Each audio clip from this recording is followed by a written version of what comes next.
In our today's class, we will discuss about the constructs and critical perspectives on development. Now, we will talk about the Jean Piaget. Jean Piaget was a Swiss psychologist who showed that intelligence is the result of a natural sequence of stages and it develops as a result of the changing interaction of a child and its environment. He devised a model describing how humans go about making sense of their world by gathering and organizing information. According to Piaget, development is a spontaneous process tied to embryogenesis, whereas learning is provoked by external situations. Embryogenesis concerns the development of the body as well as the development of nervous system and the development of mental functions. Learning present the opposite case. In general, learning is provoked by situations provoked by a psychological experimenter or by a teacher with respect to didactic point, or by an external situation. It is provoked in general as opposed to spontaneous. According to Piaget, our thinking processes changes radically, though slowly from the birth to maturity, because we constantly strive to make sense of the world. Piaget identifies four factors, namely biological maturation, activity, social experience, and equilibration that interact to influence thinking. So, now let us talk about the maturation. Maturation is unfolding of a biological changes that are genetically programmed.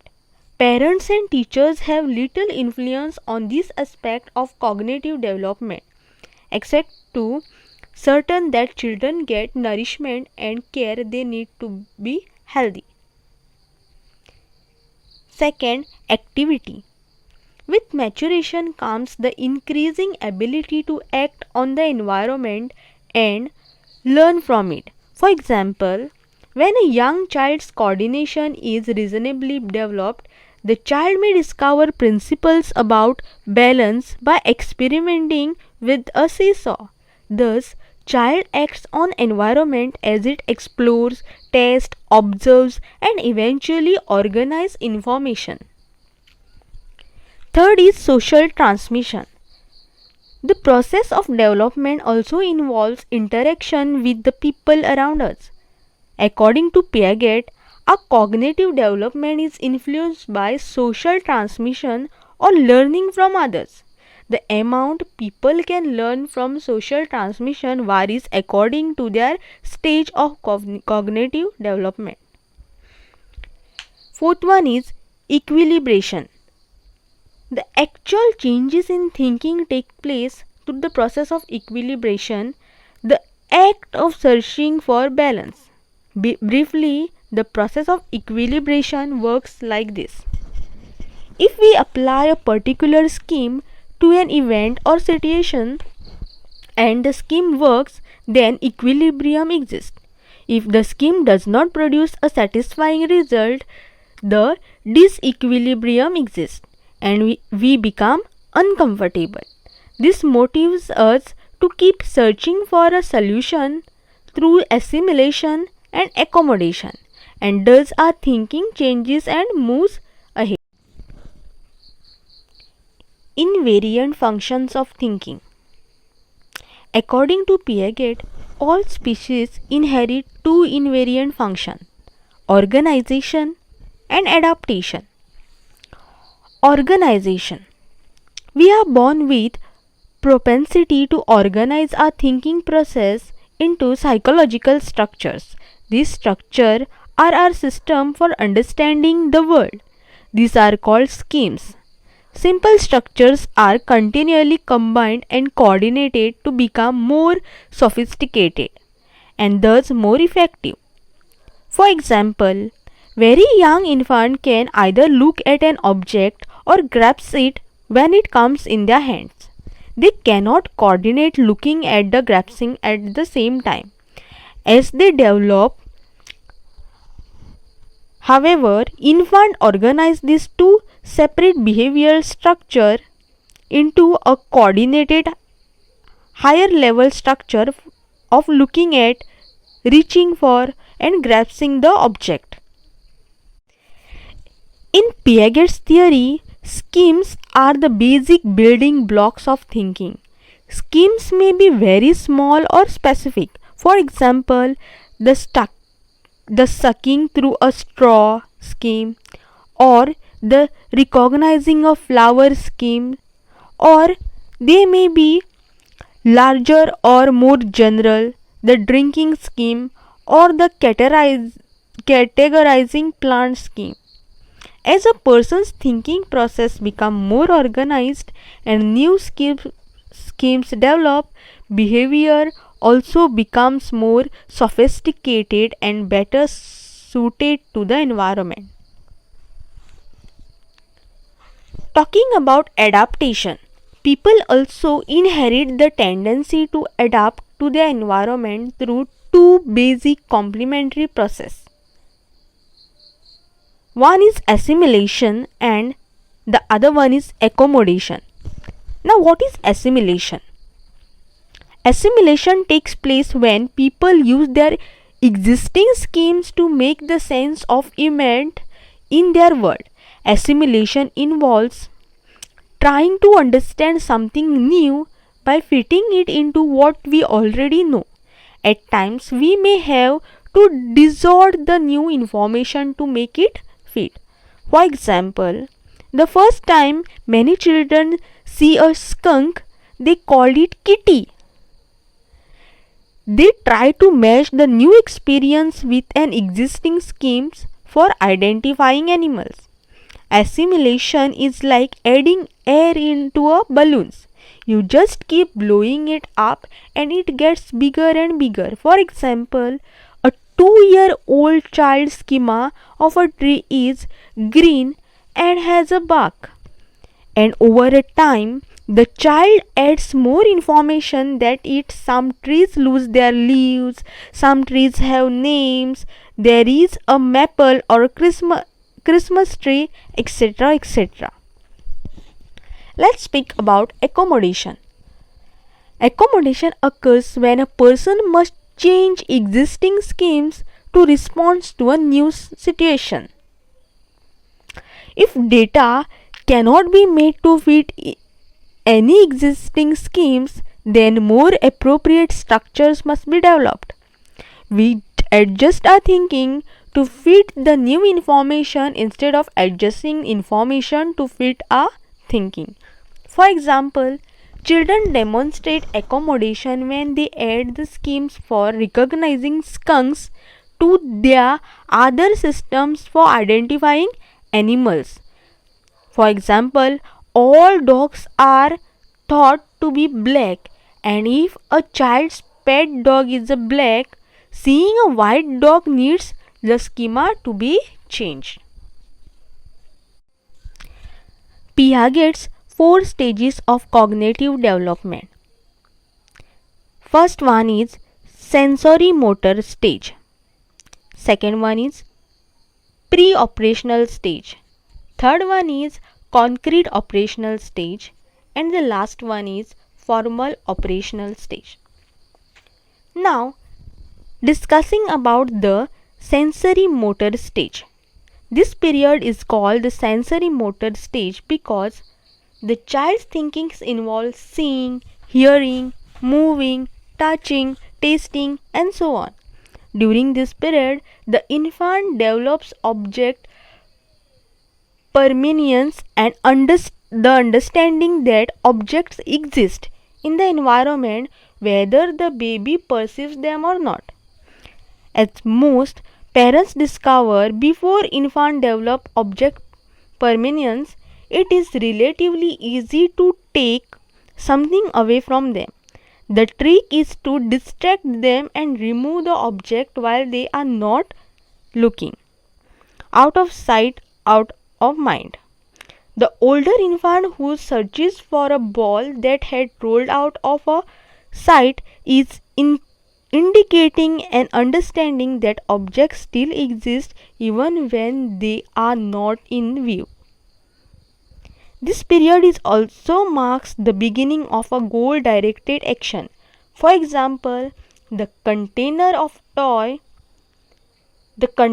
toy for babies is usually plastic with a lid and contains several colorful items that can be taken out and replaced.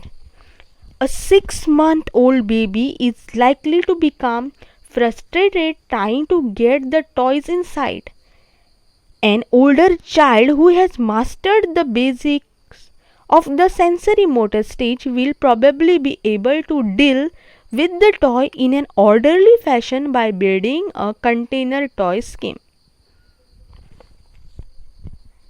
That is, take the lid off, turn the container upside down, shake it. If the items jam, see the items fall. Separate lower level schemes have been organized into higher level schemes to achieve a goal.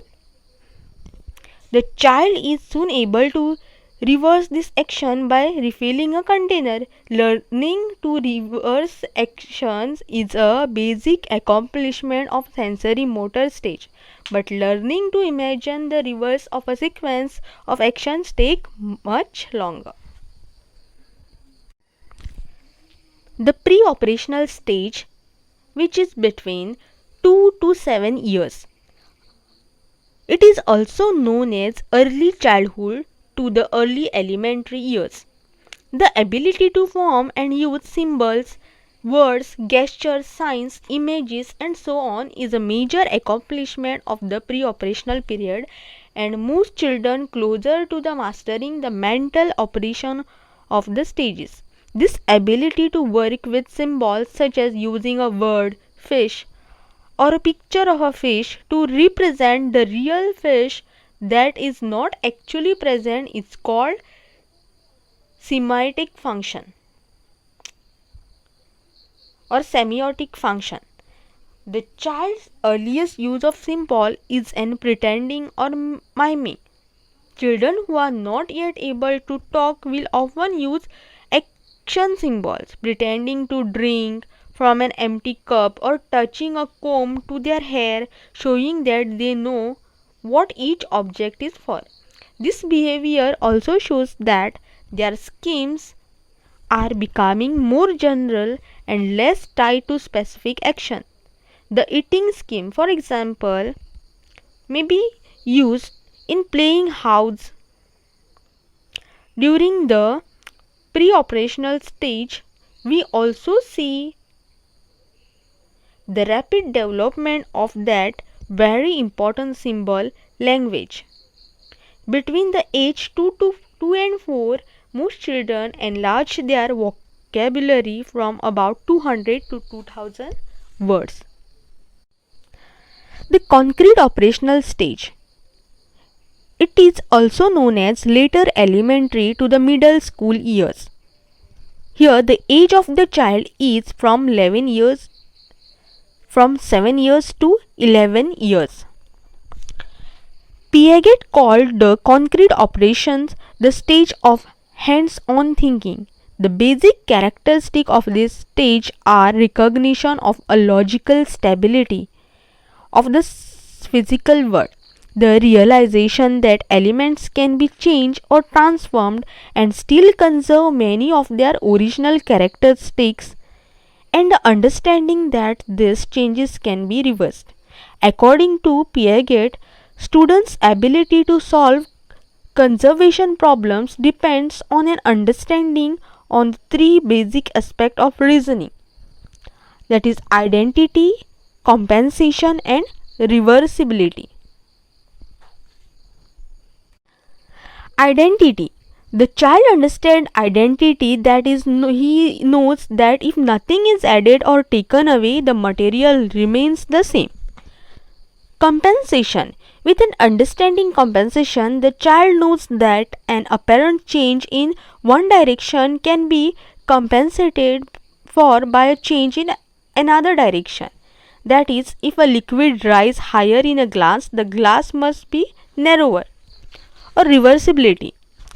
And with the understanding reversibility, the child can mentally cancel out the change that has been made. Another important operation mastered at this age is classification. Classifications of things, classification of objects, etc. Example, that buttons can be classified by color, reclassified by size, etc. etc. Formal operations.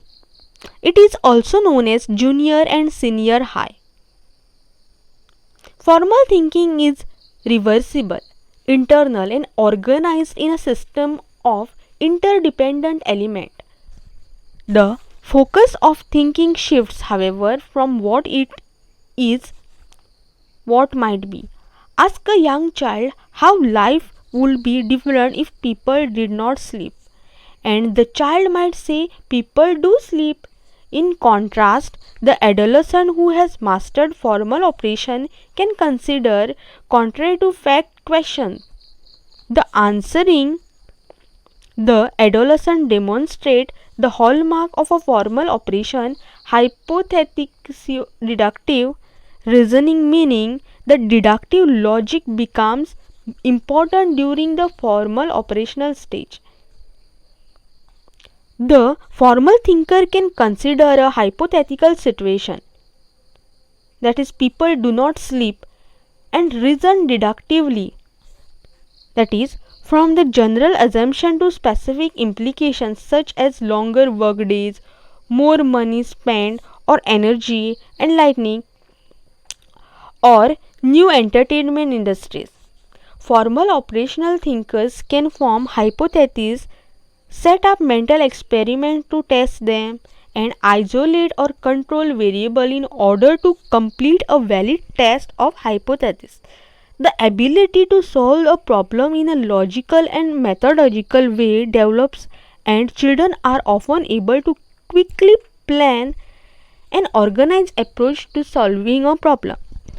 Another characteristic of this stage is adolescent egocentrism. Unlike egocentric young children, adolescents do not deny that other people may have different perception and belief. The adolescents just become very focused on their own ideas. They analyze their own beliefs and attitudes. There is a feeling that everyone is watching. Thus, adolescents believe that others are analyzing them. Everyone noticed that I wore this shirt twice this week. The whole class thought my answer was dumb. The feeling of being on stage seems to speak in early adolescence by age of 14 or 15. So, this was all about the Piaget's theory.